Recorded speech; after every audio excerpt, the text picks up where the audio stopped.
What's up, Nil? My goodness, so fast. How do you beat me to it? That's amazing, Nil. No stream last night, had to recover, I bet. There was a stream last night. So I did a stream yesterday during the day, and then I did a gaming stream also. But yeah, it was a pretty exhausting day, not gonna lie.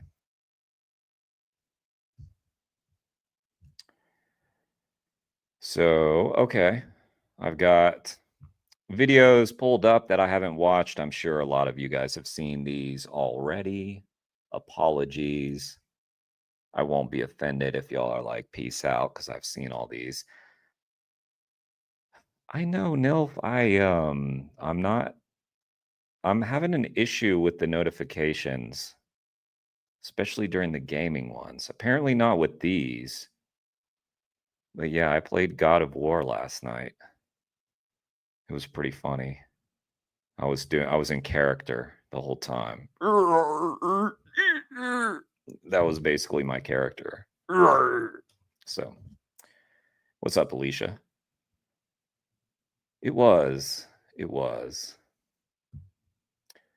All right, let's get started here. How is that morally incorrect? Because none of those things constitute love. If you love someone, you wouldn't do any of those things to someone. So it's exploitation, isn't it? Are animals on the same level as human beings when regard to debating exploitation and love? Hi, Jessian. It's nice to meet you. My name is Ed. Today I'm at UT Austin with a banner that talks about veganism and animal abuse. I don't think we're necessarily going to debate the banner, but more about your feelings around veganism, because you alluded to having some vegan friends. Yes. So would you maybe like to tell me a little bit about your experience of veganism and where you're at in that vegan place?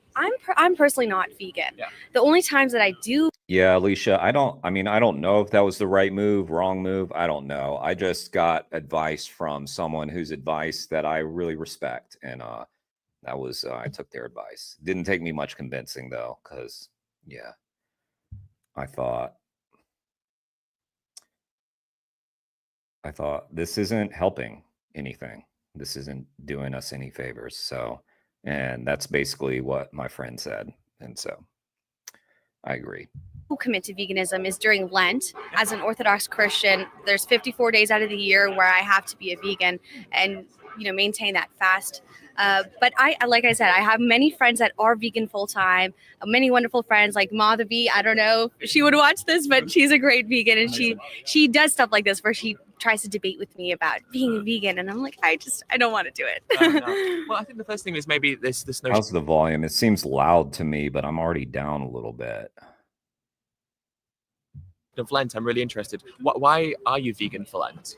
So that's just the Orthodox fast. It's a monastic fast. Yeah. You just eat the most simple foods and maintain the fast for as much as you can. If you can't do it, then you try your best. But what's the benefit of doing so? It's to bring you closer to God and to prepare yourself for Easter or Pascha, as it's said in my tradition. And so if it brings you closer to God, is then an argument that is something you would be tempted to do kind of 365 days of the year if it's something that has a tangible benefit? Well, no, that the beauty of Lent is that it is something that only comes once a year. The beauty of Easter is that it comes only once a year. And veganism affords me that way to have a simpler life and to bring myself closer to God, because I am denying myself those things that would bring me more energy or bring me more joy in eating. It's maintaining myself as a monastic for 54 days, if you will. A small, meager meal. I can't do it. Obviously, you can tell people I eat too much, but a small, meager meal in the sense, and you eat it as a vegan because, the monastics don't have access to the beauties of other foods. Oh, I see. The beauties of the body parts. They don't have access to the beauty of chopped up animals. Interesting. Okay. Interesting worldview we're starting out with. It's almost like you're sacrificing. Mm-hmm. You're doing something to bring personal sacrifice to bring yourself closer to God by eliminating some of the luxuries of life. Is that kind of? I would agree with that, all but saying the word luxury. Now, I think we can all agree that meat does bring lots of nutrition and has benefits to people, especially people of my particular background. In the Middle East, meat is seen as a luxury, but also as a necessity for cuisines, but also energy for people working in the fields. So, yeah. Oh. You say a necessity for energy, but I suppose for you and I, right? Less about where is that hiding the animals there. Melon Steve is here. What's up, Melon Steve? What's up, Neil? Lambretta Barnes, what's up? What a cool crew we got. We got Nilf in the house. We got Alicia. We got Mel. We got Neil. Yeah, you guys, I didn't see it. I apologize, but I heard, I think from Alicia. Yeah, from a post. That y'all had a very 50K view live stream. Awesome. Hard to argue with them numbers. Outside of the context of, say, Syria or the Middle East, and like kind of now where you are right now, is it a necessity for you now to eat animal products? Do you need it for energy? Let's see. So I don't need it necessarily, but I do want it for energy. Sure. So I do sense when I am vegan, I do sense that drop in energy, that drop in excitement and zeal for life. Whereas eating something as simple as a hamburger could bring my energy back. It could be a way for me to bond with friends. And I know you would propose the alternative. Couldn't you bond with friends over a different meal, or couldn't you sustain yourself on different types of energy? But there's a certain thing that meat affords in my culture, in my background, that I just couldn't get anywhere else. I don't want to listen. I don't want to. It was in her own words where she said, "Look at me. I eat a lot of meat." So she sort of admitted to overindulgence of food. So when we're talking about need, we're already way beyond need.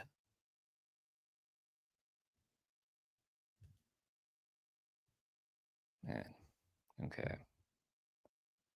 And I suppose the question of the Lent side of things is, I think, partly it's probably a psychological thing, because you do Lent because it brings this kind of closeness to God, and that closeness to God seems to be somewhat facilitated by the existence of meager meals that make you more tired. It's almost like you connotate the two, whereas, of course, you don't have to feel that way and be vegan. But in terms of culture, do you think that something is moral simply because it's cultural? And undeniably, the consumption of certain meats, like lamb, for example, is, of course, very cultural when it comes to Syrian culture. But does that in and of itself make it a moral thing to do?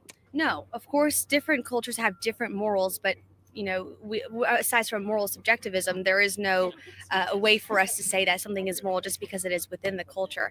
I think it's more of, in my culture, religion is strongly tied in as well. And my religion, Christianity, allows us to eat meat because God said that we had dominion over all animals.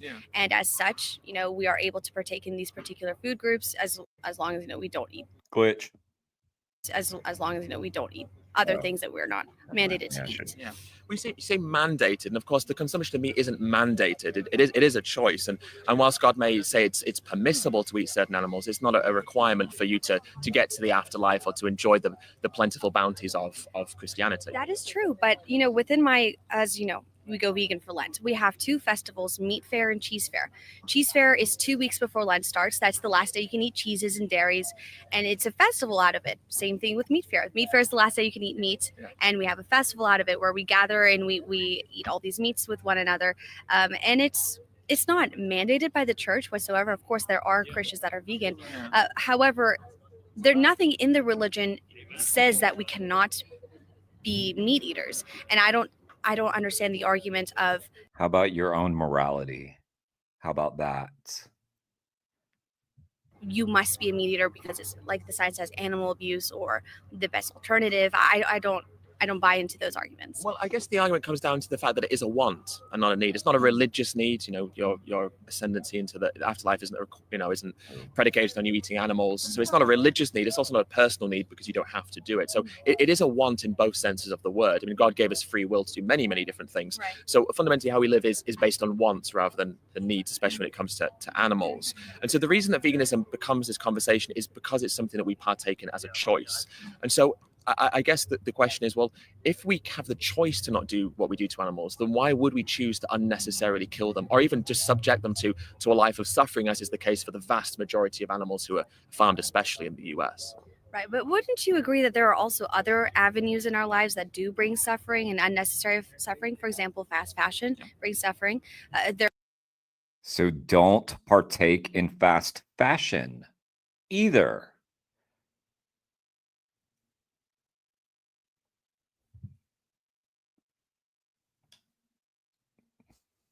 there's so many things that we can do to avoid that suffering. And I understand the argument for veganism in all areas but one. No, you don't. Animals suffer, yes, but I don't understand the comparison to human suffering. Human suffering is, in my mind, has more value, something that I would much rather stop than animal suffering. It's not an either or. Even if you believe that to be true, we can still seek to reduce both. And the existence of fast fashion doesn't mean that fast fashion is justified, and also doesn't justify animal cruelty. Both things should be reduced or eliminated as far as is possible. So the existence of one bad doesn't justify the existence of another bad. That is a fair argument. I think I'm just looking at this now, switching my argument to more of a practical approach. Yeah. Should we Now that you've defeated that argument and made a great point, let me look for another excuse and another way that I can keep on eating Chick-fil-A. direct our energies to stopping animal abuse and stopping people from eating meat? If we only have an allocated amount of persuasion, if you will, or debate, if you will, that we can engage in with the general populace, should be engaged. Okay, lady, listen. When I eat a meal, that meal takes the same length of time as when you eat a meal. I don't have to debate during that meal. There is no debate. I know what I'm doing. There's nobody I have to debate with. And I don't think you'd have to either. So this conversation, this argument you're making makes no sense. Engage in veganism and stopping people from eating animals, or should we instead direct our attentions elsewhere? As we know, the world is full of great suffering, and there are individuals who do not have the opportunities that we do, and we can direct our energies to stopping things like that. So do it. Do it. Is that what you're doing? You're not doing that. which one would you prefer us to do? Like, How about do both? direct our energies towards veganism or direct our energies towards the other issues? And of course you can say that we can do both, but Well, you can do both in a way that doesn't even mean splitting your time. Whilst I could make the argument, veganism brings human benefits from an ecological perspective, from personal health perspectives, and even just from the removal of things like slaughterhouse work, which causes severe mental and psychological harm to slaughterhouse workers. Even outside of the human benefits to veganism, when we talk about like allocation of energy, we have to eat. We all do it. We have to go to supermarkets or to restaurants or wherever it is that we get food, or order from delivery apps. Whatever we do, we have to acquire food. And so being vegan doesn't necessarily mean changing or expending any more energy. It just means in those situations where we have to do something, we just opt to do the plant-based food. So when you go out for a meal, eat a plant-based meal. When you go to the canteen, opt for the plant-based food. When you order, wherever it is, just choose the plant-based food. And then you have all of the same time that you have right now to spend working and expending energy on doing other things for humans. It's just you've also eliminated that animal aspect, which you haven't used any more energy because you have to eat anyway. So here's a question for you. If you had the power to go into Congress and pass a bill and get it passed and signed into law, of course, there's always armed people that don't agree with laws that get signed into. Yes. But if there was a reasonable reaction to signing veganism into law, would you do it? Yeah. Okay, that's very interesting. Now, wouldn't that just remove the free will that you advocated for? Yes, it would remove your freedom to murder animals, and it would set the animals free. There was a part of your argument earlier that veganism is a choice and it's a want to eat meat. So would you still pass that law into existence, knowing that it removes that choice that human beings have? Yes. So every law removes choice. Laws against hate crimes remove the choice to do hateful things to others. We have the choice to do anything. We can choose to be as cruel as we want, but that doesn't mean we have the right to be as cruel as we want. So just circling you back to my question, though, for example, where was I? This is the future, guys. This is the future right here. The brightest minds.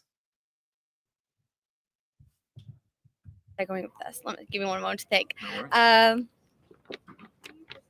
So, okay. The sign over here says that eating animals is animal abuse. You mentioned the word cruel earlier, being cruel to animals, right? So would it reduce the benefits of being a vegan or reduce the just the I don't know, the benefits of being a vegan by signing it into law and mandating it? Would you rather the individual make the personal choice to go vegan because they have to recognize the goods that they're doing, like like you said? Oh my God, this is so pathetic. Yeah, well, apparently, when you try to ask people who are at a university who should, be capable of critical thought, um, to make a moral decision, they'd rather ask questions like, "So let me ask you a question, Ed. Would you sign into law a bill that would mandate veganism? And if so, wouldn't that take away my free will to eat like a slob?"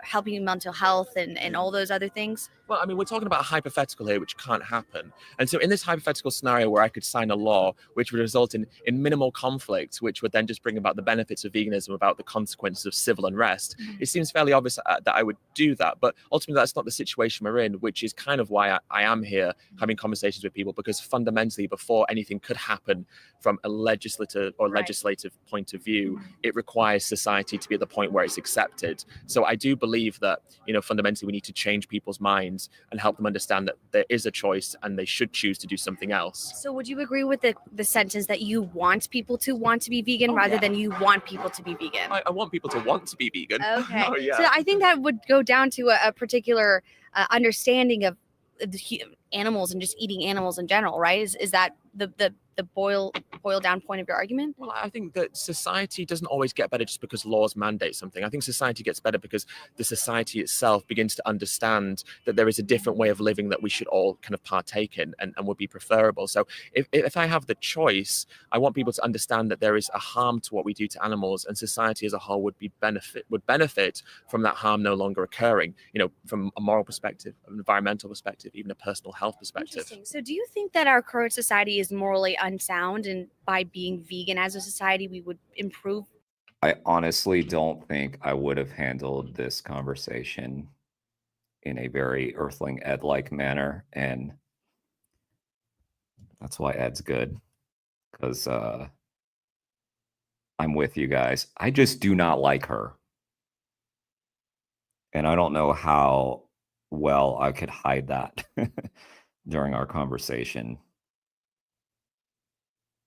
I might just get really sarcastic with her. Like, oh yeah, sure, yeah. Just being honest, I don't think I would do well with her.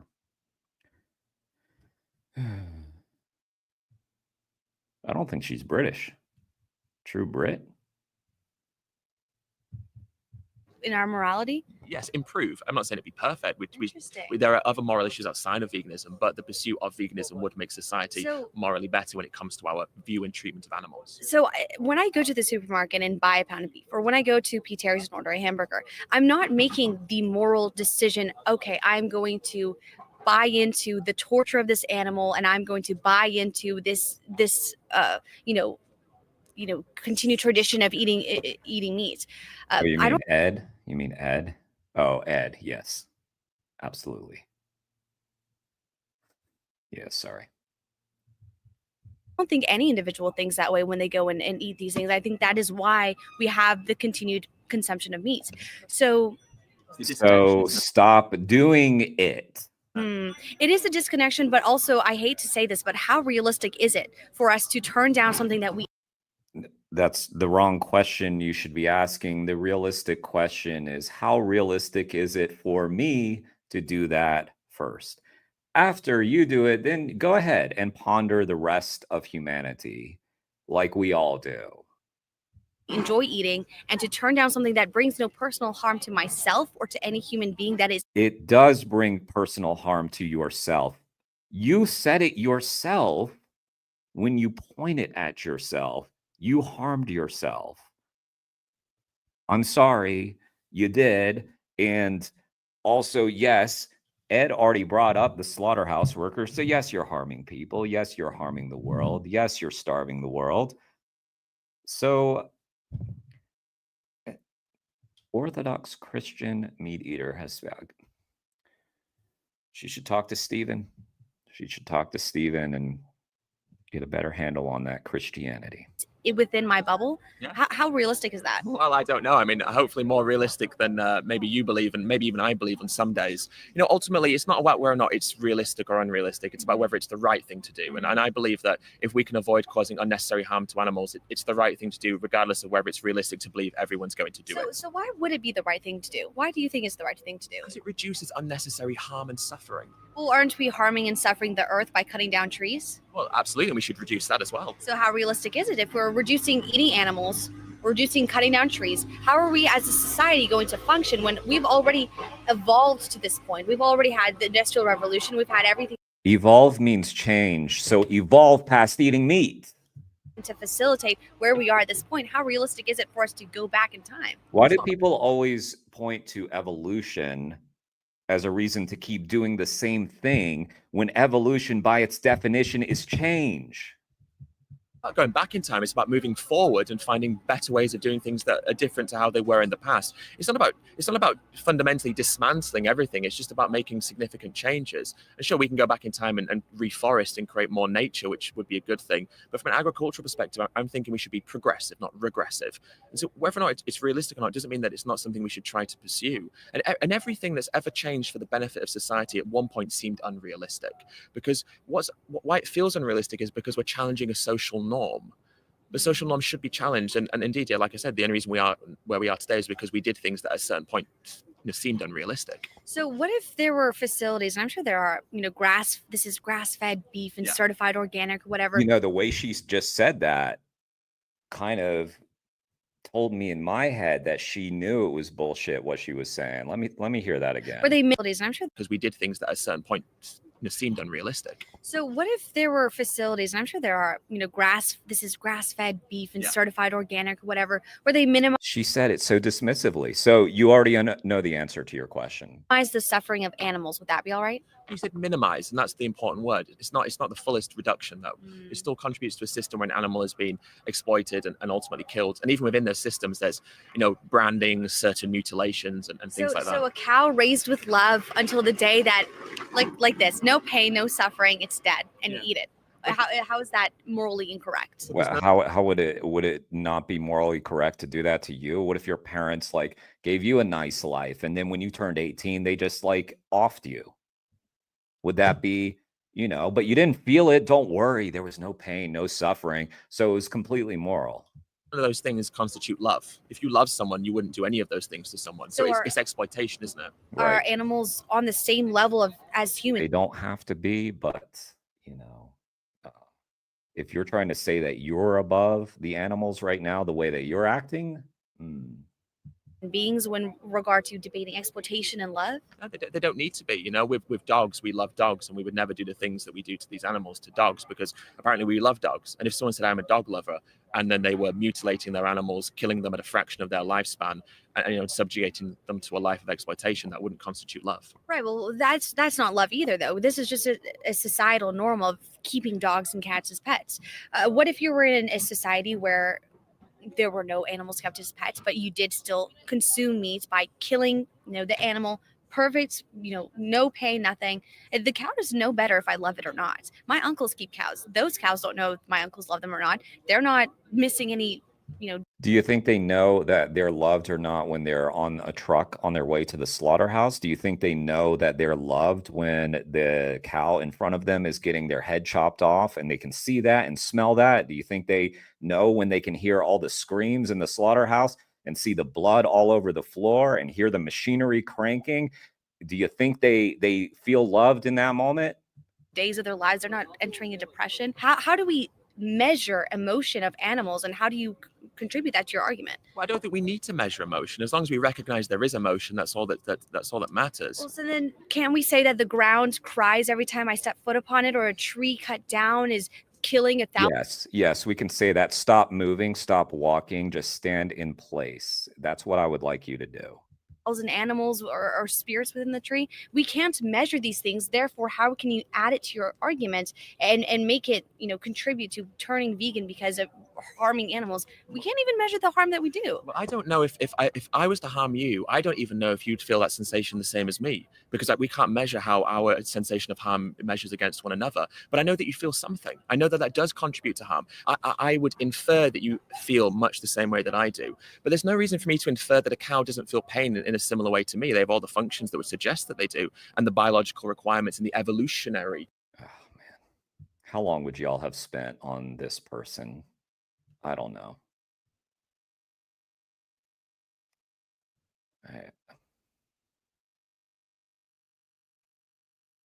His patience, you have to hand it to Ed.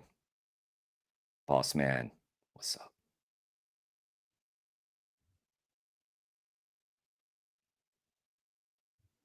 Gotta respect the patience.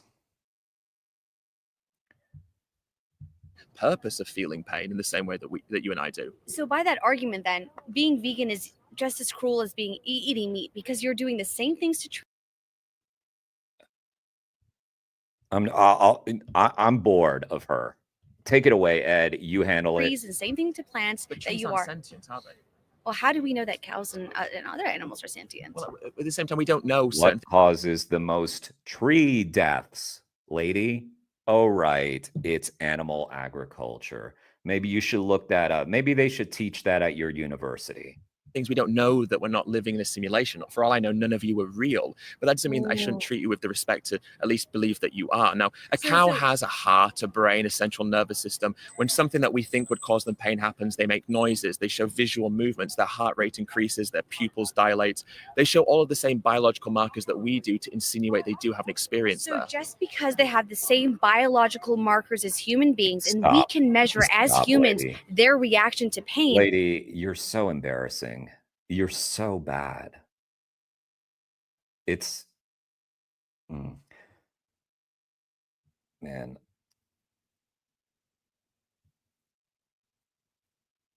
I'm just trying to think of how embarrassed I would feel if I was in a video talking like this. And then it went out to how many people have seen this one? This one's quite old. It's like at least a week old, I think. 2 weeks old. 36,000 views. God damn. We need to treat animals in one way, but we haven't even began to discover whether or not trees or other plants can feel these things in the same way. Well, exactly. We So don't know. But at the we same don't time, know, what we so- do know is that these animals can experience. And if we look at it from a biological perspective, there's an evolutionary purpose for why we feel pain. You know, humans that are born with I don't know if abnormality is the right word, but born with a difference, which means they don't experience pain, have shorter lifespans because they take more risks, because they don't, care for themselves in the same way, because they're not as fearful of that sensation. So pain serves a very evolutionary purpose, which is the survival of the species. So those things would be intrinsic within other animals with all. Also, I don't maybe I wish Steven were here because I'm curious to know how, not to get into Christianity, but I'm curious about her bringing up both Christianity and evolution. Or can those two belief systems coexist? I guess. I'd like to hear what Steven thinks about that. Maybe they can. I don't, but okay. Also endured the same, historical experiences that we have up until, of course, That's a where good we are now. argument, actually. I like that argument. Thank you.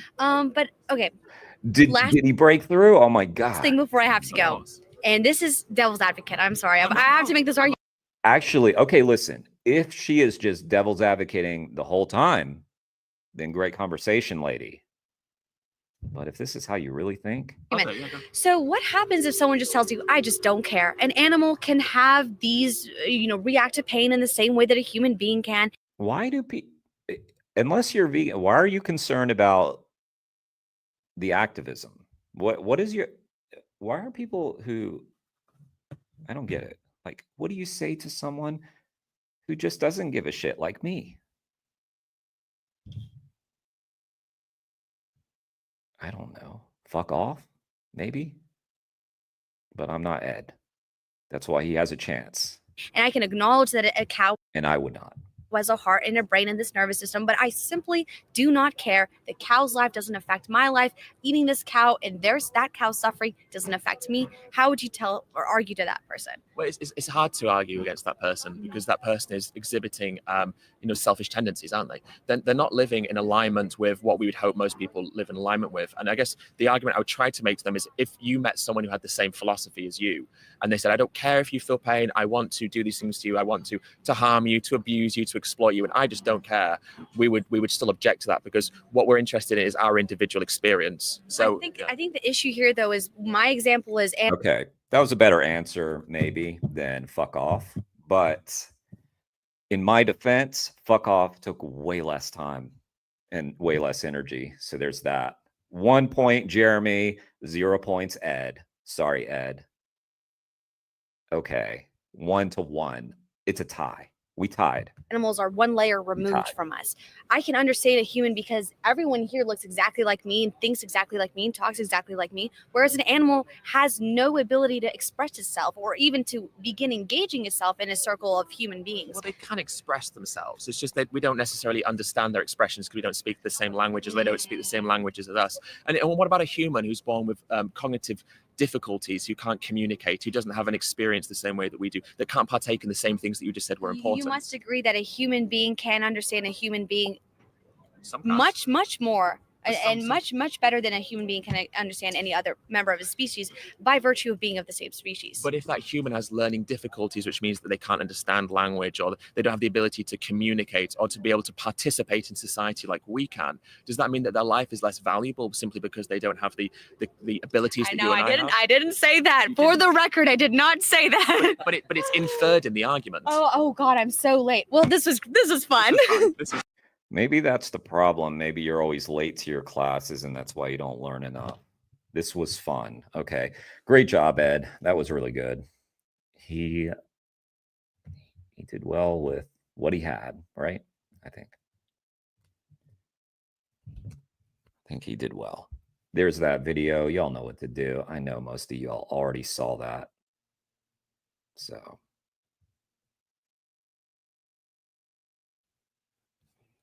being subbed to her. Does she have a channel?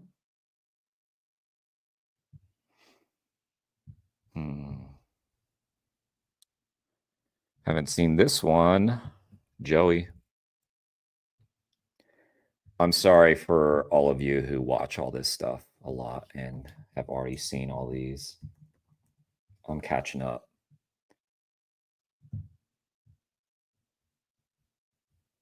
Okay. I recognize you. I did a video because I used to work at Sainsbury's, and I did one. Oh my God, babe, this is the guy. We've seen it. We just seen it. Let's do an interview. Yeah, I'd love to. That'd be amazing. What's your name? John. John? Yeah. Right. We've seen a video of you. Just explain what happened. So you used to work at Sainsbury's. What happened? Yeah, I used to work at Sainsbury's. So effectively, I mean, obviously, it doesn't really align with my values at all working at Sainsbury's and being a vegan. But I was waiting for, I wanted to use my job at Sainsbury's to basically do something to help the animals.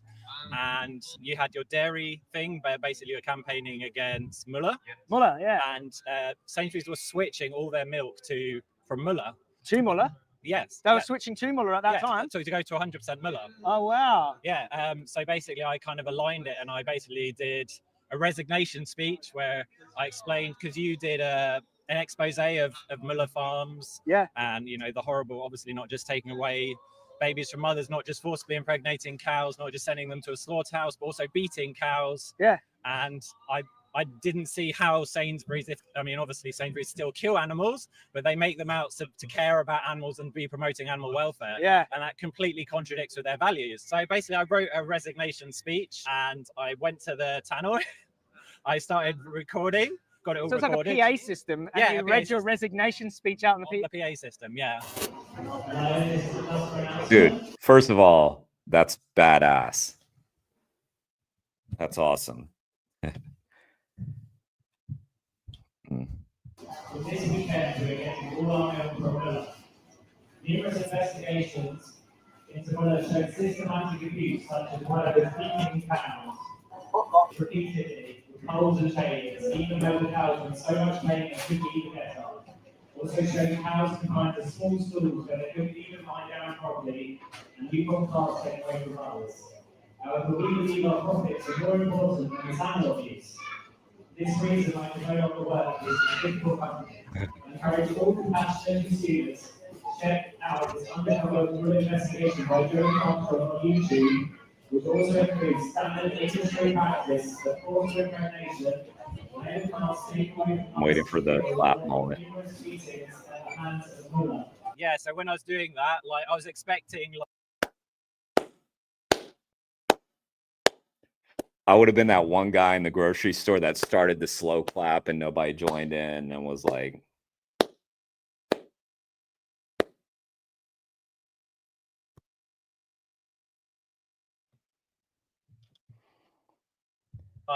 getting a lot of pushback, like security and everything. But initially, if you worked in a grocery store, you know that security is all for show. They don't do shit. If somebody's even stealing, the grocery store I work for, they were told that they can't even stop someone from stealing, really. Actually, people's kind of stopped. And I had quite a crowd. So oh, really? Like, and no one came, like, so, because I obviously work Sainsbury's. I think there was a bit like, what fine. do I do? I don't know, though. This is a different area. Eventually, obviously, security did come, but I managed to read my whole speech. I encourage all compassionate consumers to stop deceiving this animal-loving nation and for consumers to see reality of what is hidden and what's taken the type of people. So try to stop these stories that are made. Well done. Woo! Who clapped? Well done. Well done. Thank you for sharing that. Is she just some random person? Did you go on YouTube to see all the meetings and cows have to suffer? And this is one. I wouldn't have been alone clapping. She would have been with me. And then we'll work on I've spoken to them numerous occasions. They will not, all they can talk profit. Okay. They don't care about He knows. He can stand there as long as he wants with that. Well done, John. Encourage people to watch your expose on Muller Industry, to watch Land of Hope and Glory, to see what happens on UK standard farms, and challenge people to, if they care about animals, the least they should do is see what happens to these animals, and challenge Sainsbury's if they supposedly care about animal welfare, and yet they're literally switching to a company which is one of the worst in terms of animal welfare. And really, I challenge Sainsbury's, if they do genuinely, they're not liars, if they do care about animal welfare, then surely they would switch away from Muller after your, I mean, literally, farmers just beating animals. Yeah, well, that's interesting what you're saying, that they're switching to full Muller right around the time of our expose, because they're switching to full Cranswick pork. Oh God, not right after our expose, and we did a protest at their headquarters. Maybe they really dislike animal activists, and that's what's going on. Well, that was different kinds of security.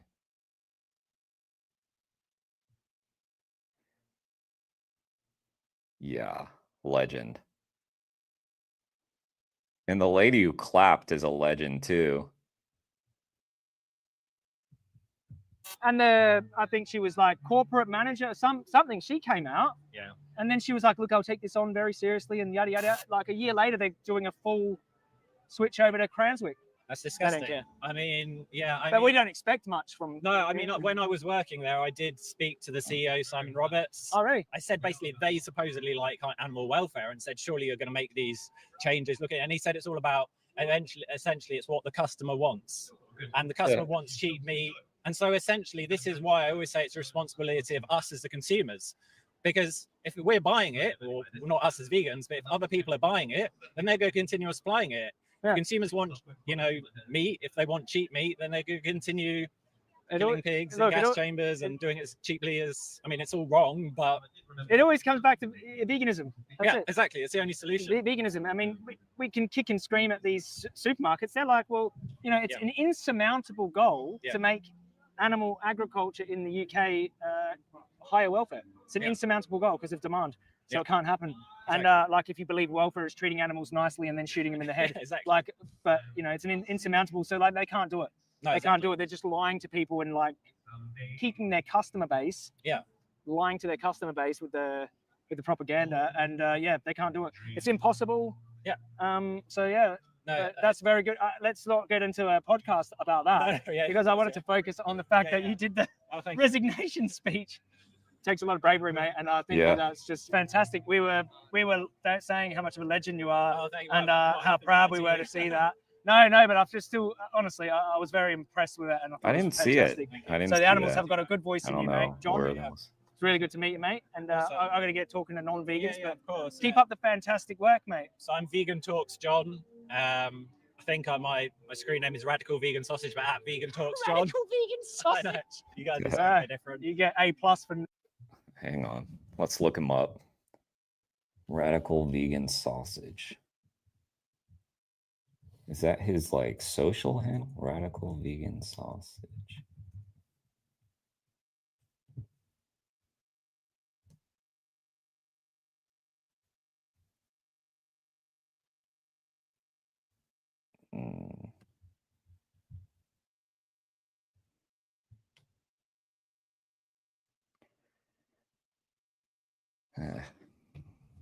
I dig it. I'm not a new vegan. What's his name? Talks John. I think my screen name is Radical Vegan Sausage, but at Vegan Talks John. Vegan Talks John. Keep up the fantastic work, mate. So I'm Vegan Talks John. I think my screen. Vegan Talks John.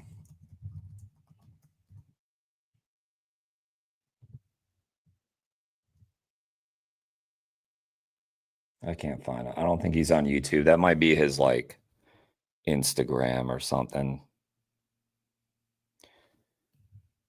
Oh well, whatever. Yeah, I understand, Nilf. I get it. But it's good to like, you know, someone's done an investigation. It's like now you're gonna go directly to the company that just got. I don't know. I don't have the energy to force everything. Some things are just cool. I just think he was cool. The guy quit his job and said, fuck y'all. You abuse animals. That's what I heard. And watch Joey Carbstrong. And then some lady clapped. It was awesome.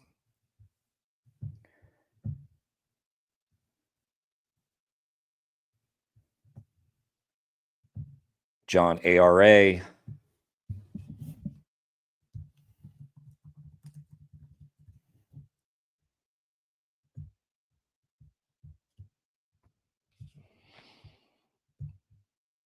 Why did this grabbing a burger? You know, I'm probably gonna like play a scene of a South, a cow getting slaughtered in my head. So what do you think of the footage? I mean, it's this another one from the We the Free, I believe. Yep, there's L. Looks like it's where everybody was at. definitely cruel to watch. You know, like how these animals are treated. I wasn't expecting that. I was expecting watching it. Yeah, like I knew it was bad. I just didn't know it was that bad. Yeah, that's right. Yeah. Why do you think that is? What do I think? Why do you think? Why do we have this notion that it's like? Because humans don't do anything that inconveniences them. Yeah. We just do what inconveniences them. Yeah, the what's most. convenient. Yeah. Yeah. And plus, we're disconnected, right, from the products. I mean, you know, that could have a dead pig in it, but we don't know that. We don't see the individual animal, do we? Yeah. We just see a thing wrapped up in pastry. It's not. Yeah. It looks nothing like the individual it's come from, does it? Yeah. We've just reduced these animals to just a resource. As a he says product. a lot, ignorance is bliss. Yeah. Yeah. It is, right. But now you guys aren't ignorant, so what are you going to do about it? I mean, honestly, I think it's kind of difficult to like completely go cold from animal products because it's like something we're so used to for so long. Yeah, sure, yeah. And I think it's such a big industry. It's hard to take down. but I think it's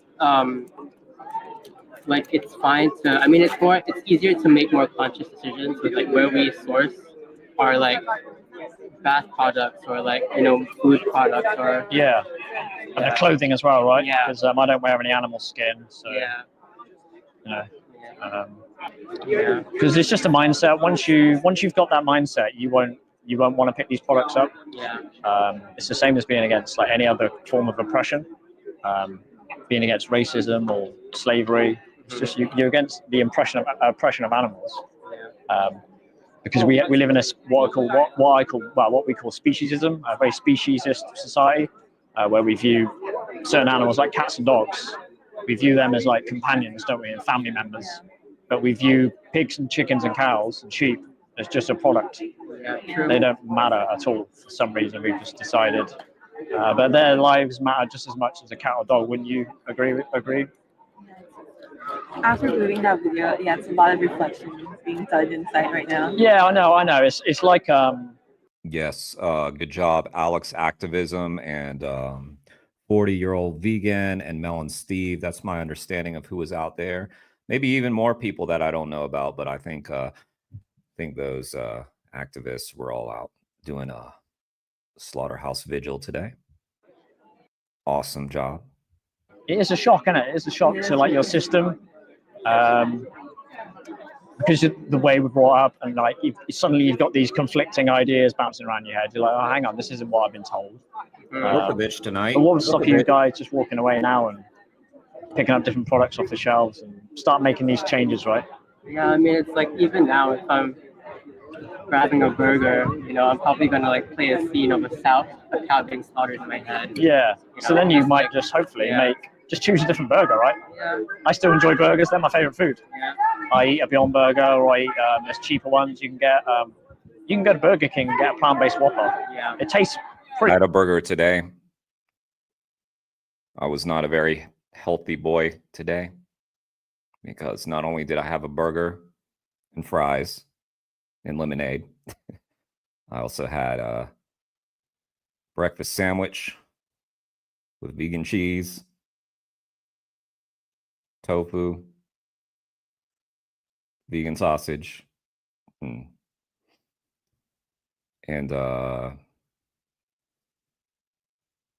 the number of times I went to the gym today was 0. Pretty good, actually. I had one a few months ago just to try it. I was really. I probably chewed more chews than I stepped steps, if that makes sense. I did more chewing than I walked. Surprised. So yeah, it's like It's changing never a good combination.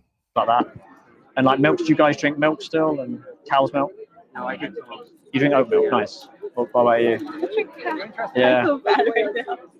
Why do cows make milk, right? Well, it's for their babies, but Yeah, that's right. Yeah.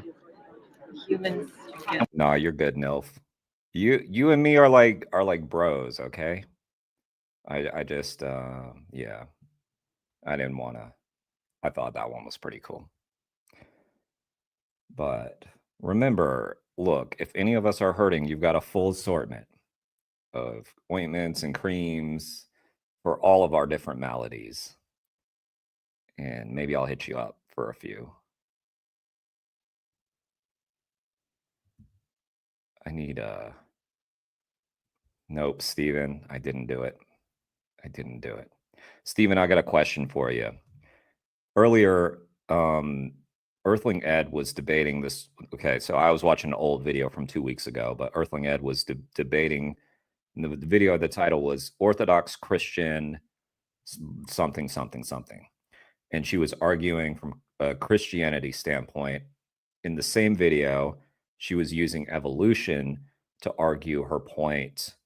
And I thought those two may not be in alignment, right? Like, can you, are both, I just don't know. I'm just curious.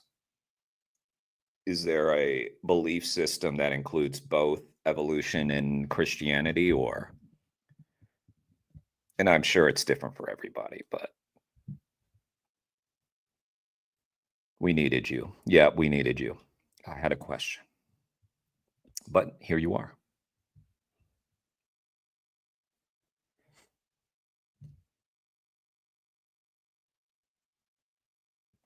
Nilf, my goodness. Right when Steven's here. So ungodlike. We take it from them, right? We exploit them, Poor take their timing. milk, kill their babies.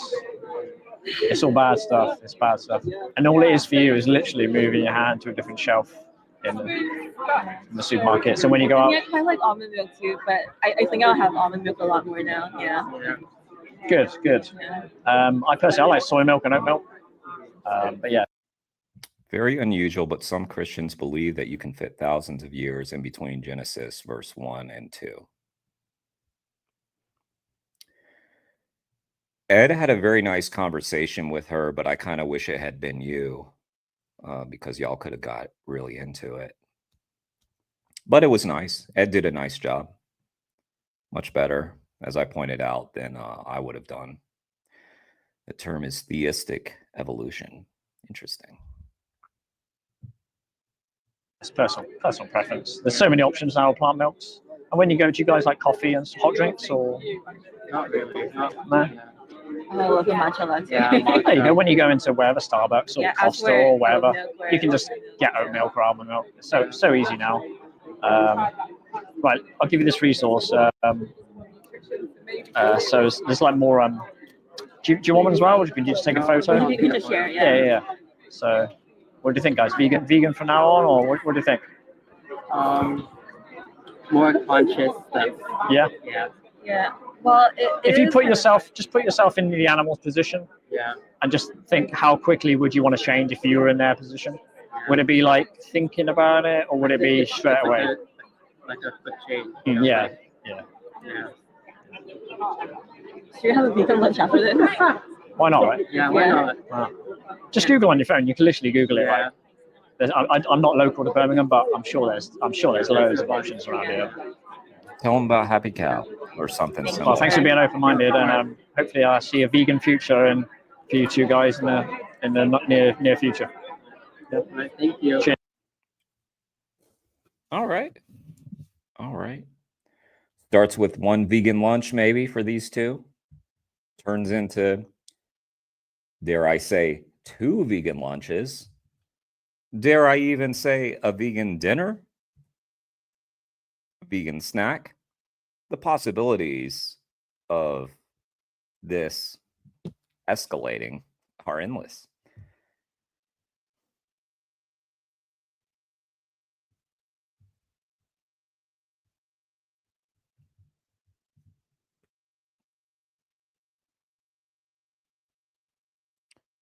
Yeah, an Orthodox. I don't know.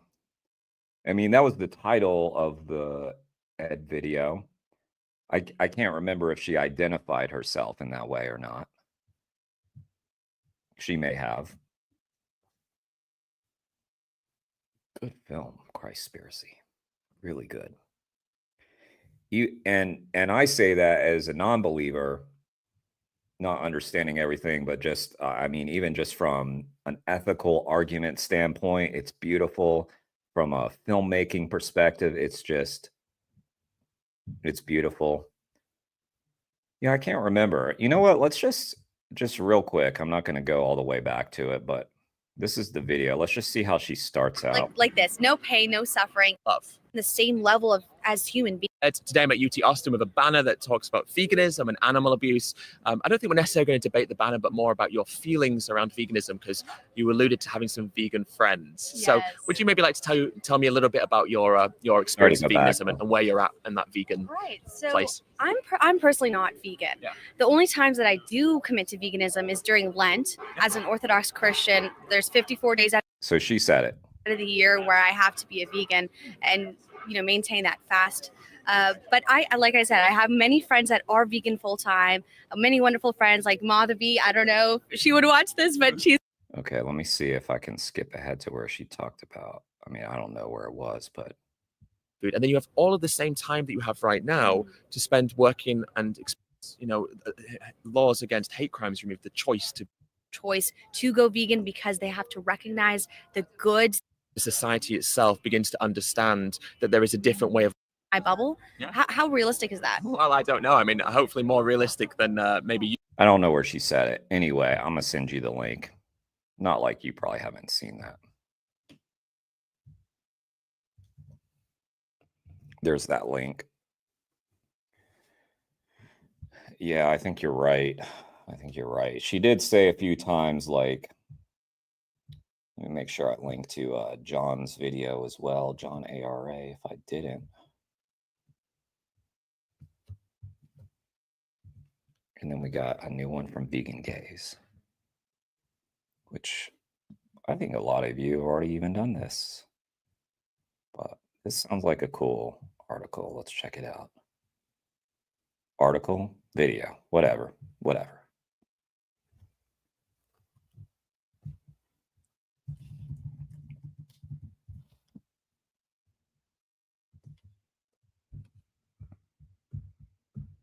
To make a video for a little bit since hello there, I've been meaning to make a video for a little bit since I've been making more content again on YouTube as to why I think other vegans should be making content on YouTube as well. A little backstory, and I will add chapters to this video so you can skip because you might not care about this, but I've been doing YouTube vegan content since I think like 2014. I have made so many videos and deleted so many videos out of pure cringe and not liking what I've made and evolving and changing my style and stuff like that. And over the time, I've come to find YouTube to be quite stressful. It comes with its negatives for sure, but it also comes with its positives, and I've seen those positives despite not being a well-known vegan YouTuber or anything like that. Regardless of what people are creating and why they're creating it or who they're creating it for, they want videos to be viewed, right? People will be like, oh my god, you're just trying to get views. Yeah, it's a video. I would like it to be viewed, please. That is desired so much that if you don't accomplish that, then that is seen as something to be ashamed of, embarrassed about. And I have definitely been embarrassed about it in the past. And sometimes I still, to this day, feel a bit of disappointment when I don't get high views on a video. But I've definitely come back to YouTube with a fresh perspective that's made me happier. And I'm hoping that as someone who has not been able to even get 10,000 subscribers in the 10 plus years I've been posting, someone who's not well known in the vegan sphere, there's still the positive. Which is ridiculous, by the way. I love Vegan Gaze's commentary on things. In fact, I was probably like when I started my YouTube channel, Vegan Gaze, I think at that time was doing a lot of lives, and I was watching her stuff all the time.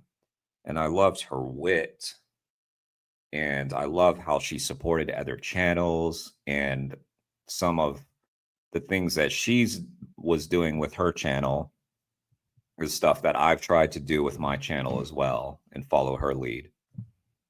And still that need to do it, and I will express precisely why. Firstly, the power of longevity. Like, as I said, yeah, I've looked back at some videos and thought they were absolutely cringe. My positions have changed on things for sure.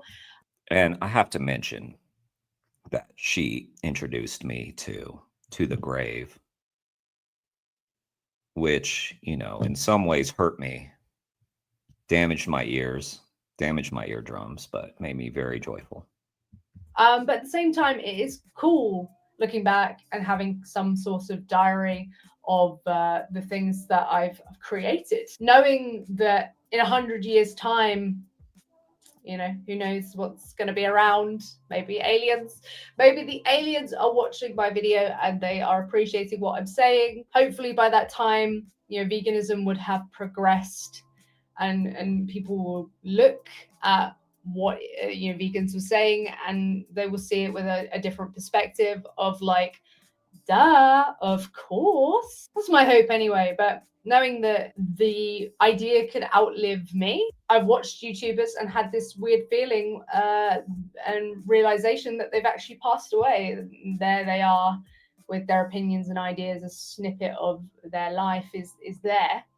And I think that's kind of cool, right? Even if it feels a bit strange. Interacting with someone kind of parasocially who's not even alive. At the same time, we're trying to spread these ideas and trying to get people to understand that animals ought not be exploited. So our words can actually outlive us and be captured here on YouTube. Another important aspect is the need for representation, in the sense that I am made fully aware every single day just how the way I engage with the world and my general appearance is so offensive to people that they don't want to listen to a word I have to say. That's the only thing. That's the only thing. She offends me so deeply with the nose ring and the hat and the tattoos and the black. All the black. Ugh, so offended. I wish I had my gaze mug right now. Who's getting offended by vegan gays? What in the hell? How?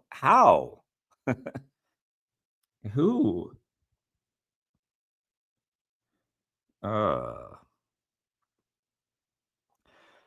The worst I saw was that day that people were live streaming and Happy Hippie was just getting railed over and over for having dreadlocks. It was just so stupid. It was so stupid. I'm a vegan who fulfills a lot of the stereotypes. I'm queer. I have a nose ring. Disgusting. Because of my poor eyesight, that, by the way, I was born with. It didn't suddenly happen because I went vegan. I have these really magnifying glasses. Things like this. People worst. Sometimes don't want to listen to me just on that superficial fact, which is kind of pathetic, but it just kind of is how people work. It is just the case that my mere appearance is going to put people off listening to me, and they're going to resonate better with somebody else. It's a good thing that I advocate, and it's a good thing that someone like Empty Cages advocates as well. This big guy who does Brazilian jiu-jitsu and has to eat loads of calories a day just to maintain his lifestyle, who was brought up in America and he was a hunter. I do not have that experience of being someone who is a hunter. It is good to have these people, and you are probably someone who looks a lot different. By the way, did y'all see that guy empty the cages on Dean Withers? I feel like I want to watch that because so we watched Jade on Dean Withers, and this was kind of funny. Me, and has a different I experience. have watched it. I did watch it. To me, and just sharing that experience will probably help other people who are not like me resonate with you better. So we need more people to speak up and talk about their experience, because it will align and resonate more with somebody else, where I would completely... This whole video is just kind of gays, not gonna lie.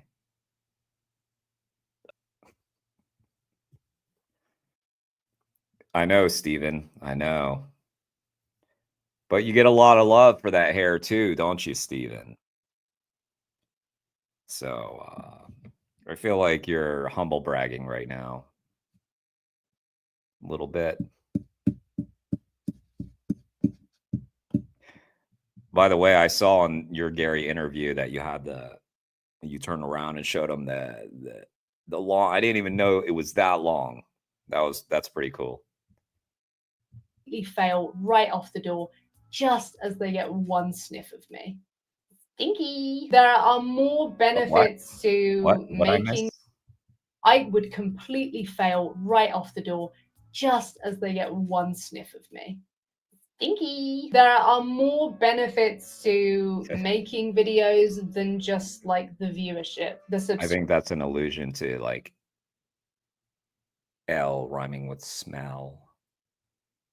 People calling her smelly. What's up, Jake? Nilf, what is happening with you today? Nilf, what do you do?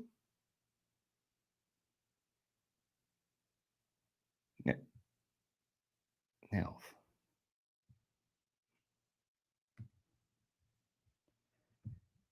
Subscribers, all of those kind of metrics that are constantly, oh, do this, do that. You want to get this to optimize your views and everything like that. There's another load of stuff that like doesn't really get touched upon as much. And it's kind of the ongoing effects down the line of, you know, being able to mingle with a community more, Right. meet more people, comes to bigger opportunities. People see the stuff you do, they like what you do. Maybe you can get job opportunities or things like that. Right. Could happen. Sponsorships. Come on, Waterloo. Build a community. It's been pretty cool. Most of my live streams so far, I see a lot of the same people. It's really cool. Thank you guys. And I know y'all are out there supporting all the other channels too, because I see y'all will be in the same chats. My job through my YouTube channel. So yeah, I do my vegan gay stuff every week. At the same time, I'm doing stuff for an organization that's vegan. It really helped me. You know, I went to university and got a degree in something that I can't make. Let's just say this. Anybody who's anybody, okay, knows about vegan gays. And if you don't know about vegan gays, look within and ask yourself the tough questions. What's wrong with me? Where did I go wrong in life? Because just because you don't have like 10K subs or something, sometimes it's quality over quantity, right?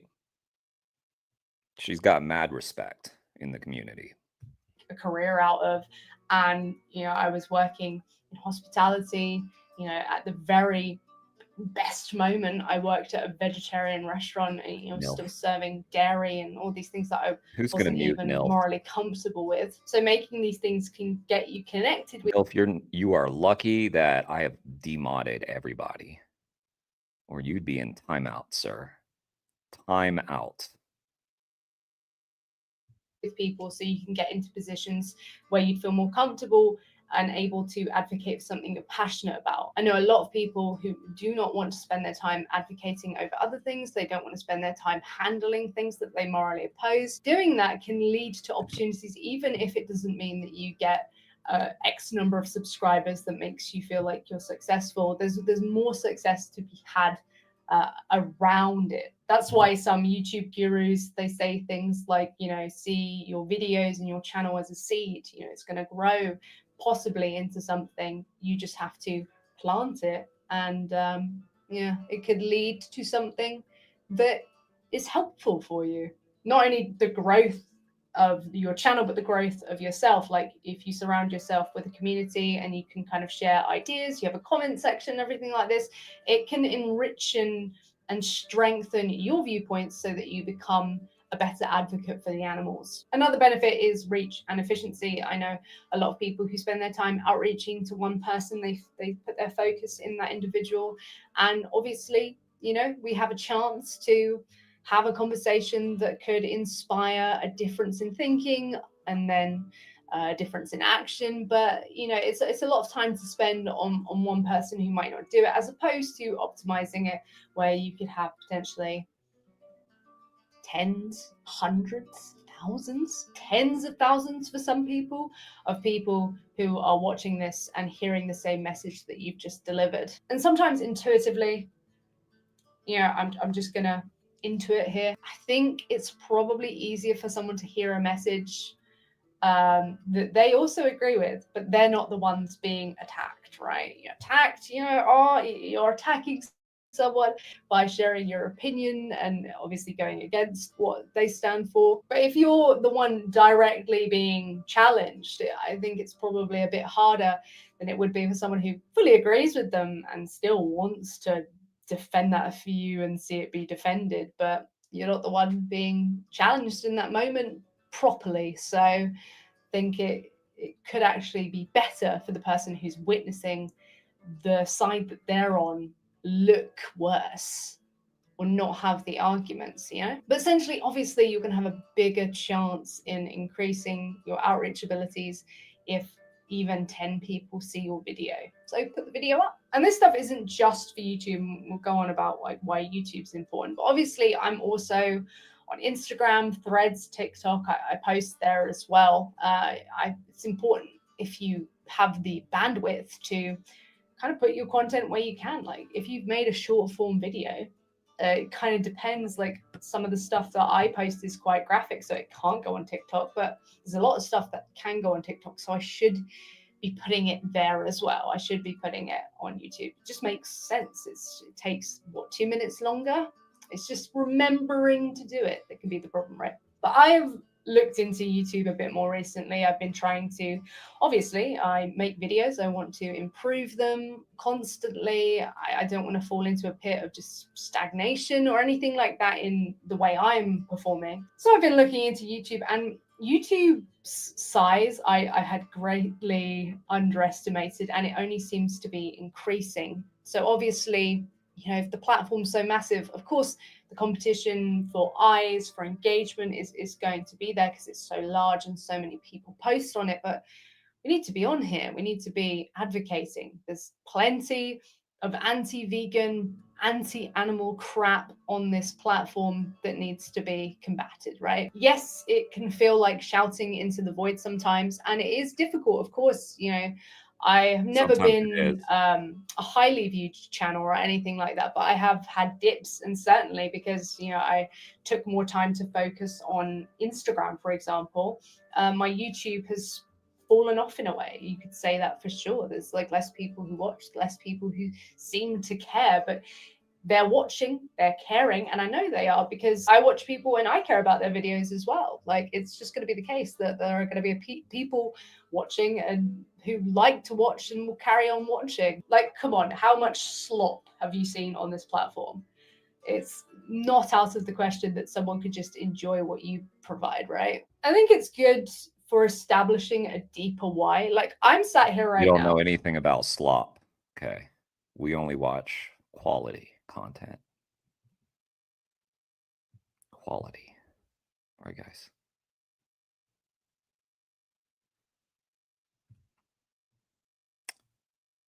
UK based. I don't think London. I could be wrong. I'm not sure. Okay.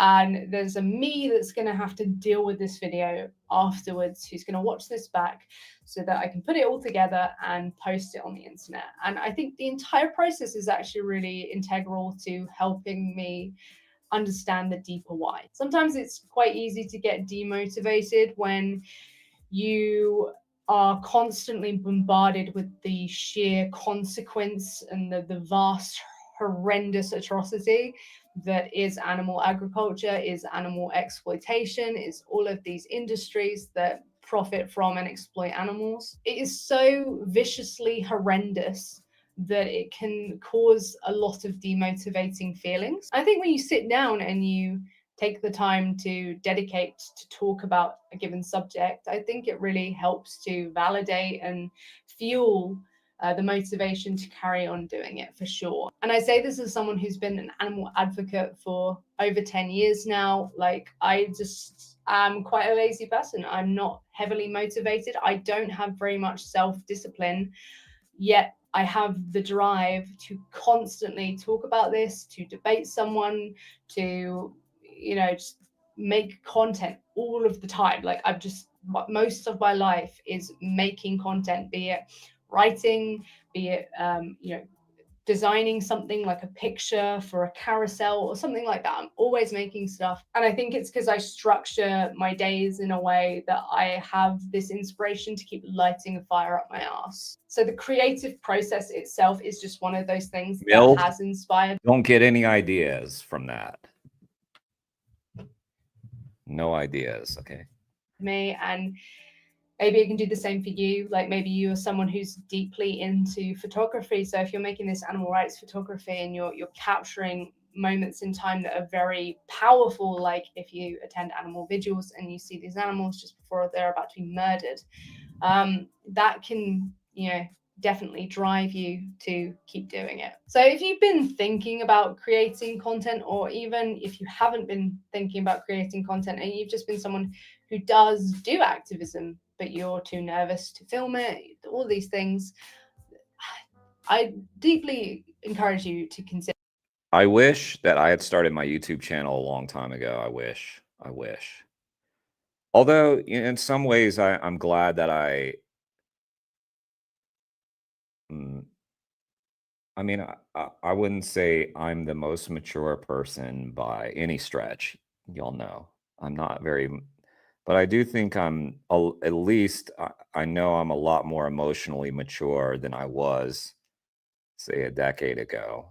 And obviously, I've only been vegan for 7 years, but it does, feel like playing catch up a lot of the time. And I guess part of the reason I feel that way is because since going vegan 7 years ago, I was consuming this content voraciously. And so this is why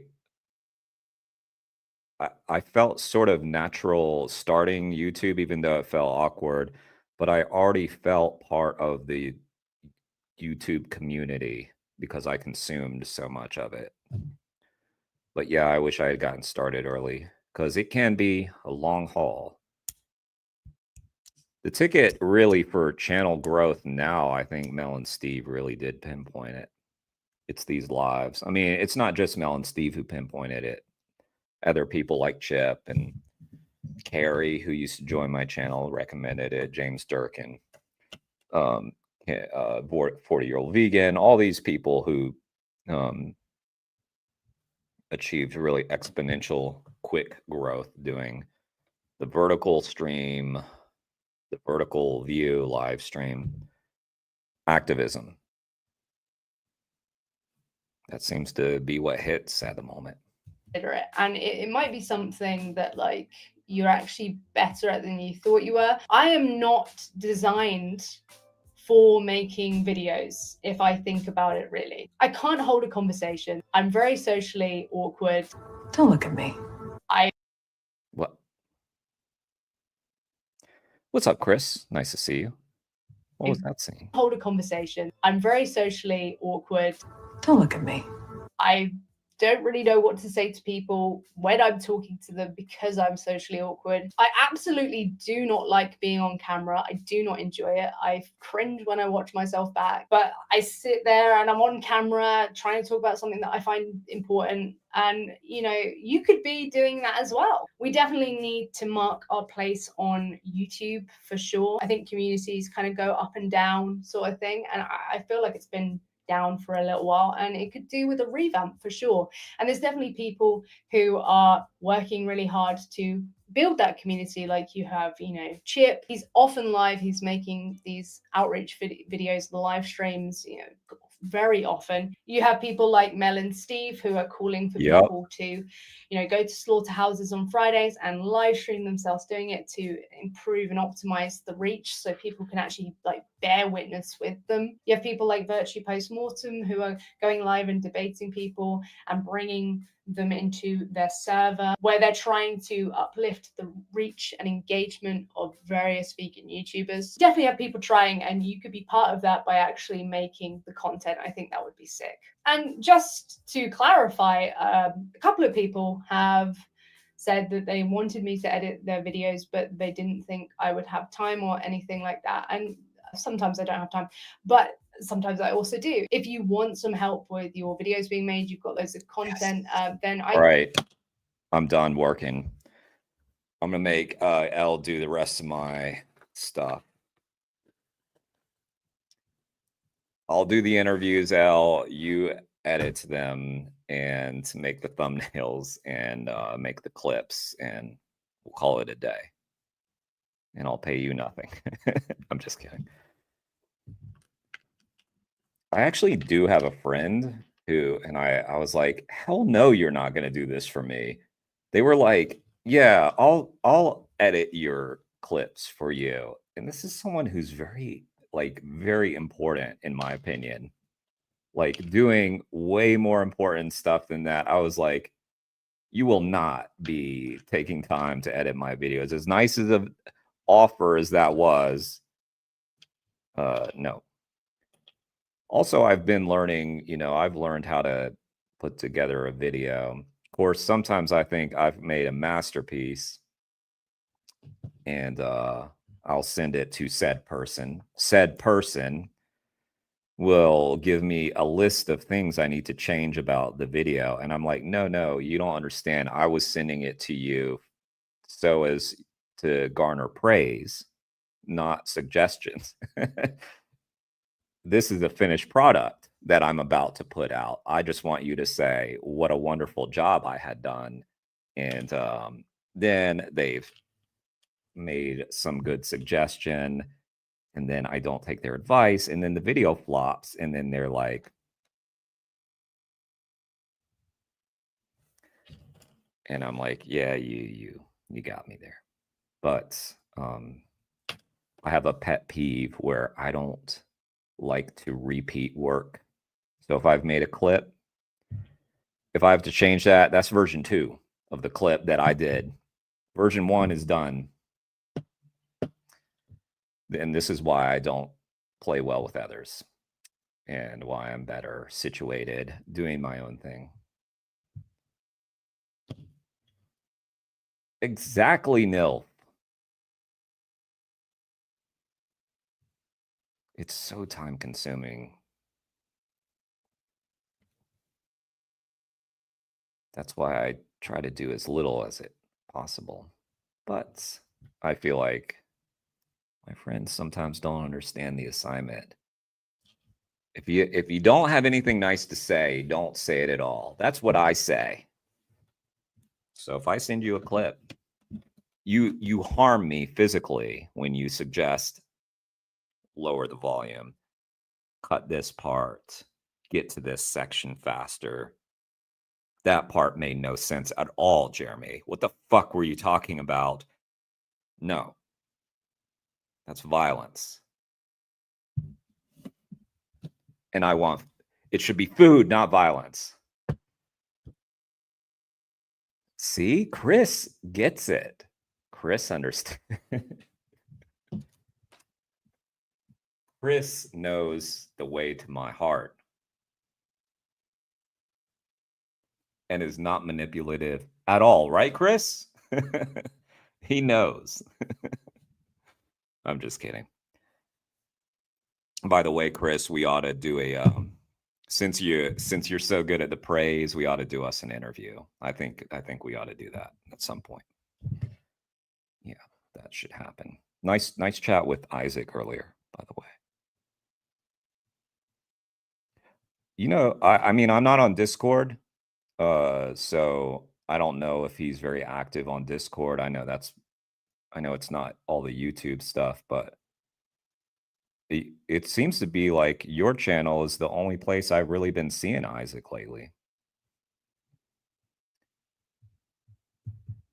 Potentially take some clients. It might be especially helpful to motivate, you know, when you have like a log of stuff that's ready to upload and you get into the habit, it can make it just easier to like get that jump start, right? I'll leave Virtue Postmortem's Discord down below and my email so you can contact me about this potentially. And I suppose I'll take this opportunity as I'm talking about this that, yeah, expect more content from me.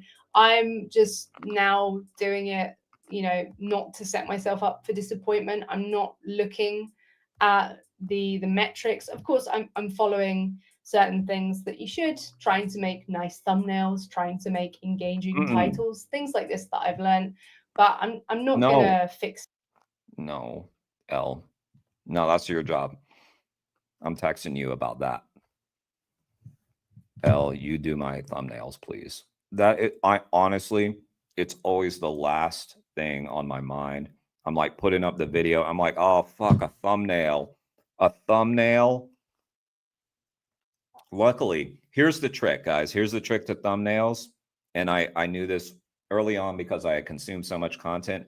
First of all, go and do yourself a little photo shoot. Get you a friend who can take photos. Take all the photos with all the different expressions. Looking this way, looking that way, looking confused, looking thoughtful, looking shocked. All the dumb faces, and then do some serious ones and make sure you're looking this way and that way, because when someone sends you a photo or you like a photo of somebody, maybe they're looking this way, so you guys should be facing it. It's a lot to think about, but I'm not the best at doing the thumbnails, but that is how I have really reduce the time. First of all, I don't have to go and like take a photo. I can just pick from my stash of photos. And sometimes I don't even put myself in the photo. Like several people, if they have like just like a badass photo, I'm like, let it just be that photo. Easy, done. Probably not the best. Probably should be some text in there, but it's a pain in the butt to put the text on there. So I know I'm speaking to the choir right now. All the people who have done the YouTubes. Nilf, you like it?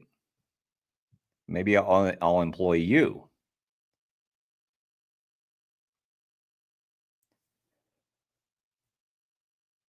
Monthly chat with him and uploading. He says he'll probably go back to it in the future. Yeah. Well, my understanding was he was like in college or something, working on, like he was super busy. That's just something I heard. On it, and it focuses on one measure of success that I haven't been able to obtain through, maybe it's a bit of not being so lucky, but probably through my own inability to just kind of learn things and adopt them and just get with the program. And I should be happy about the fact that I've met some awesome people and I've got to where I am today because of the videos that I decided to make. We don't really know what effect we're having on others. We could be having a really positive impact if we just put ourselves out there. I hope this has motivated you to make something, even if it's not on YouTube. Maybe you just don't like YouTube and you want to do more something on Instagram or something like that. I definitely do loads of short. And I mean, I'll say this, Elle would be making a positive impact on me if not for the nose ring, if not for the tattoos and the all black and the, what is that, some deathcore logo on your hat. Elle. If not for that, maybe I could hear what you have to say, but all I heard was the sound of "To the Grave" in my head. That's all I heard. And it was beautiful. I don't know if anybody's ever described "To the Grave" as beautiful, but I just did. So add that to the album cover. Beautiful. Dash Jeremy. Form content over on Instagram, so do check me out over there. Thank you so much to everyone who supports me. Thank you to my patrons. Thank you to my channel members. And I do hope to see some of you creating new channels if you haven't made a YouTube channel before. And I do hope you are. And until next time, salad. I will see you soon. Well, that video was pretty gays. Pretty gays. Nice job. That was awesome. Honestly,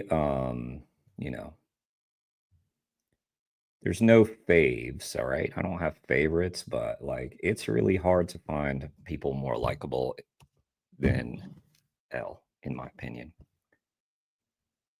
I also like that she's just, she just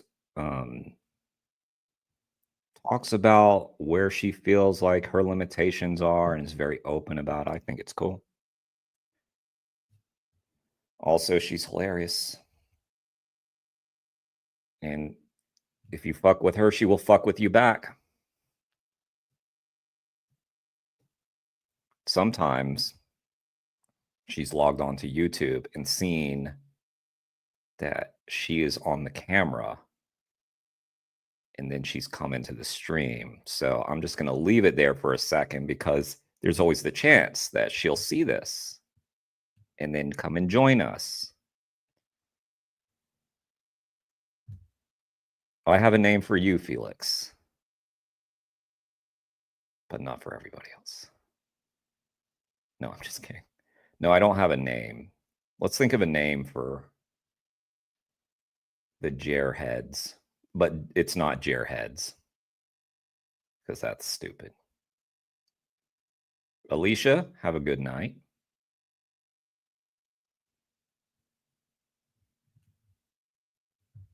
What? Everybody just leaving right when I'm about to end the stream, like at the perfect moment? You're leaving in in the exact appropriate time. All right, guys. What's up, Axel? Nice to see you. Yeah, I'm going to end this stream, guys, because you know what? Alicia's gone, and what's the point? What is even the point?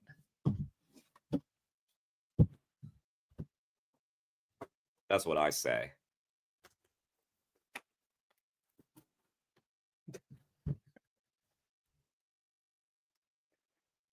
I did that. Alicia missed it. Alicia probably wasn't here to see that.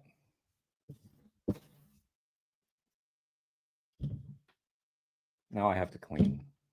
Now I got to clean up. All right. Actually, the real reason is because Novak Djokovic is about to play in the quarterfinals of the U.S. Open. The plant-based GOAT is about to make it to the semifinals, and I have to watch it because if I don't watch it, there's a chance he might lose because he'll feel that. He'll feel that the support isn't there, and I need him to feel that I'm watching. So it's very important that I make it on time. So y'all have a good night. Make sure you sub to everybody in the stream. Vegan Heretic, sub to Vegan Heretic, sub to Nilf, sub to Felix, everybody. Sub to Axel, sub to Alicia, sub to Chris Bryant, PhD, sub to L, Vegan Gays. Did I link the video? Did I? I don't know if I did. Let me do that. Oh, wait, that's not the right one. Hang on. I'm not sure if I linked.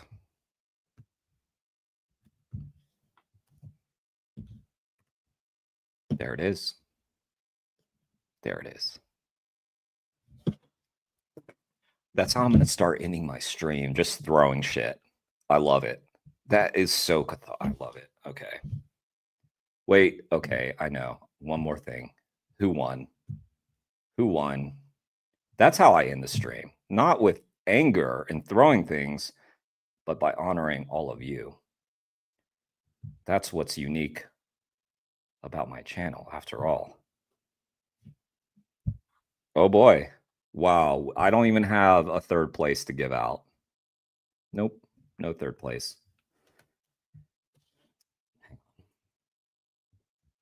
That's what happened.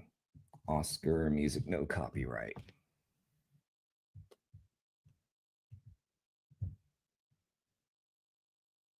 Oh, wow.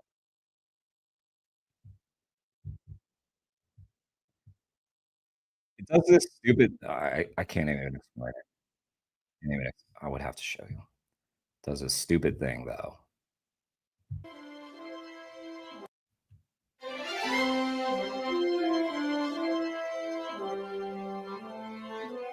It's that time.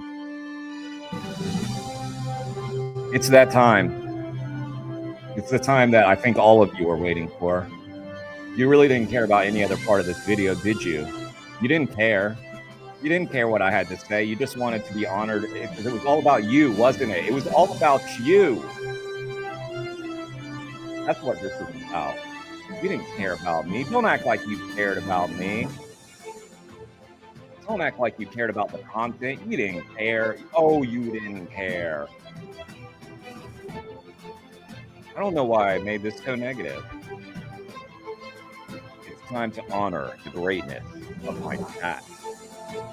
These three people, wow. I mean, what can I even say other than they injected a collective 450 XP straight into my veins, which was a lot of XP, honestly, and I feel woozy on that amount of XP. I don't even know if y'all can hear me right now. It's music so loud. 450 XP. Y'all hear me? 450 XP. 150 XP each. Where's the thing? This is one trophy that Djokovic doesn't have. That's true. That's true. That's true. Well, tonight's winner, guys, without question, was Felix. Yay, Felix. Yay.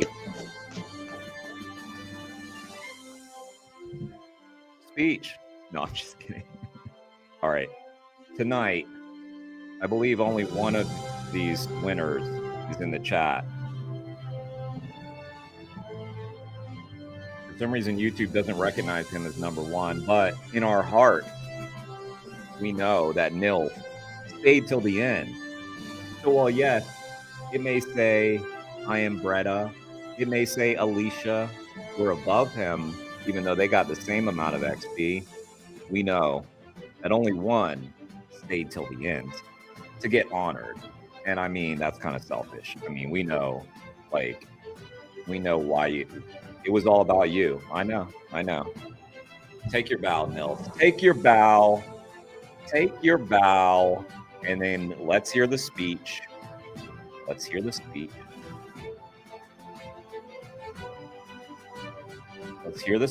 Nils. Keep it clean. This is a family channel, okay? This is a family-oriented stream meant only for families, okay? If you have no family, you are not welcome here. Lonely people without families, get out. Get out of here.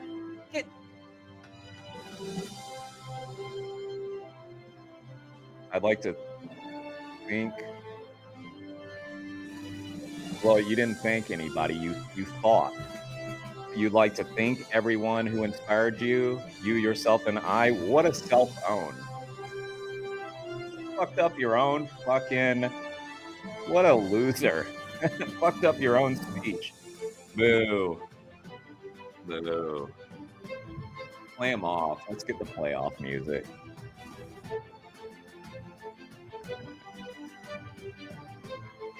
No. Let's see what's a good playing off music. Let's just go down, try something different. Royalty-free awards background music sounds like it would be a good play off. That just sounds like the same damn thing in a different tone. Stop it. Triumphant? Yeah, that's playing. That's like get off the stage, Nil. You fucked up.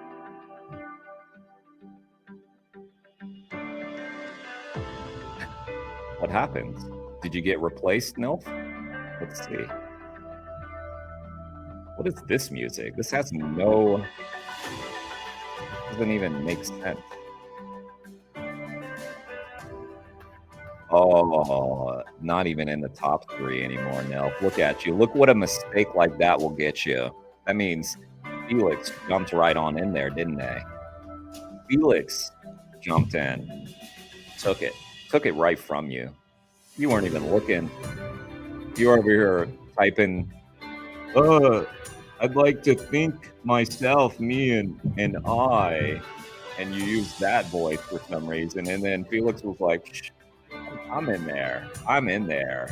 This guy's stumbling over his words. It's the most ridiculous acceptance speech that's ever been given. I don't know. I think that acceptance speech was so bad that it's probably worth banning you from the channel for good. Yeah. Guys, I apologize for Nil. I apologize. Yeah, that was bad.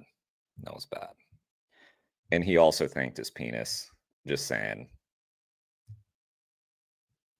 I mean, I don't know anybody who's given an acceptance speech before where they thanked their penis. But he did. He did it. He said, I'd like to thank Mini Nilf down there, keeping him humble. Well, I think it's doing the opposite, Nilf. It's not keeping you humble at all.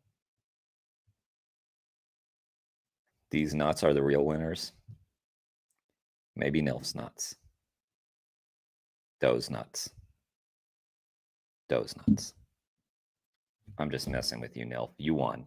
You did it. But next time, please come prepared for your acceptance speech, because that was embarrassing. That was bad. All right. Well, let's end on that note. All right. Well, yeah. I think we were all going to leave anyway, Nil. So yeah. But no, I'll say bye. You say it. You get the last word. Last word for you. Goodbye. No bye.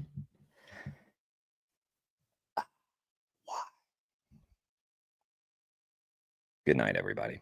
Thanks for being here. Lambretta, speech. You got first place too. What's your speech? Just real quick, because we're gonna leave. Quick speech. Quick speech. Sub to Vegan Heretic as well. Yeah, we all can't be Joaquin. That's true. 80 Slim Shadies. Just need a quick little speech from Bretta. That's it. Who do you think? Bretta. All right, just so you know, if you're having trouble thinking people to thank, a lot of people, I don't know, it's so weird. A lot of people thank me. I don't know why. But I'm just saying a lot of people do indeed often thank me for what I do. You might also. God bless America. Oof, that was even worse than NILFs. All right. Good job, Lambretta. You also won.